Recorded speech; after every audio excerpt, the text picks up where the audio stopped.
Capucine. Capucine, Lolita, Bijou, Espelette, le bouc Gringo. Ici, chaque chèvre, chaque bouc a son petit prénom. Et Didier Luberiaga les connaît tous. Ces chèvres, ce sont ses bébés. Ça c'est Bella Bella, Belinda. Un troupeau de près de 200 têtes, plusieurs races et un principe suivi à la lettre, le bien-être animal. Ici, pas d'objectif de rentabilité. Les chefs crapahutent en liberté dans le domaine toute la journée, sauf l'hiver, où elles restent au chaud dans l'étable. Une chèvre, on ne va pas la chercher à l'exploiter 365 jours de l'année en l'enfermant dans une pièce. Il faut savoir qu'une chèvre qui va être une chèvre, une brebis ou même une vache, qui va être en totale liberté et qui va pâturer l'été, va fabriquer un petit peu moins de lait, mais par contre on va avoir un lait de meilleure qualité. Un lait de qualité qui permet au couple de fabriquer 7000 kg de fromage par an, Tom et Cretin, dont le goût évolue en fonction de l'alimentation des biquettes, de l'ensoleillement, etc. Bonjour.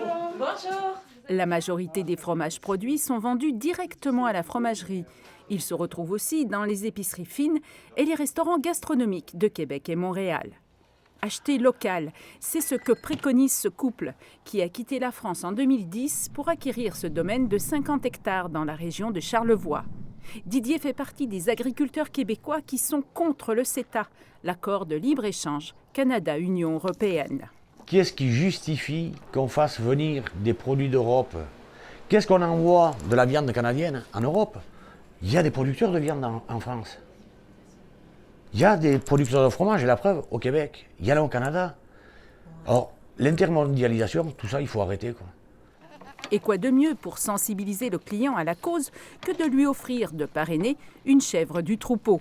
Moyennant 50 $, on peut même lui choisir son prénom. C'est comme une carte de fidélité parce que c'est 10% de rabais à la ferme. Une chèvre sur deux a ainsi un parrain ou une marraine. Et le couple refuse de se séparer des bêtes, quel que soit leur destin. On les garde toute leur vie, en fait. On ne change pas de chèvre aux 3 ans. Nos premières chèvres, on a démarré en 2012 avec 25 chèvres. Elles sont toujours là. Didier et Stéphanie aimeraient avoir plus de chèvres et ils se cherchent des associés. Ils envisagent aussi de faire de l'agrotourisme en offrant un gîte aux touristes. Ici Catherine François, Radio-Canada, Sainte-Agnès.